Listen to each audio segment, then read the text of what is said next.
ભંડોરી ગામમાં ફાયરિંગ કરનાર બે વ્યક્તિઓની ધરપકડ।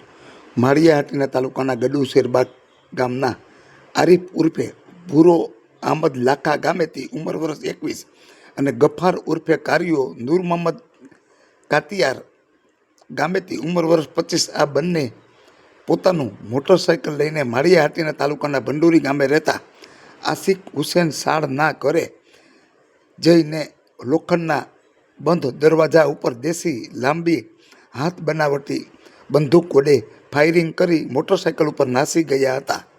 આ ફાયરિંગથી આશિક હુસેન સાળએ માળિયાહાટીના પોલીસ સ્ટેશનમાં ફરિયાદ કરતા માળિયાહાટીના પોલીસ સ્ટેશનના પીઆઈ શ્રી એમ.એન. કાતરિયા સાહેબે ગુનો દાખલ કરી જિલ્લા મેજિસ્ટ્રેટ સાહેબની જાહેરનામાનો ભંગની અલગ અલગ કલમો લગાડી પોલીસ સ્ટાફ દિનેશભાઈ ગોહિલ, માનસિંહભાઈ ખેર, અરુણભાઈ મહેતા, હરેશભાઈ મુચાર, વિજયભાઈ બાબરિયા, રાજેન્દ્રભાઈ પરમાર, પ્રકાશભાઈ જેબલિયા સહિત પોલીસ સ્ટાફની જુદી જુદી ટુકડી બનાવીને તપાસનો ધમધમાટ શરૂ કરી દીધો હતો।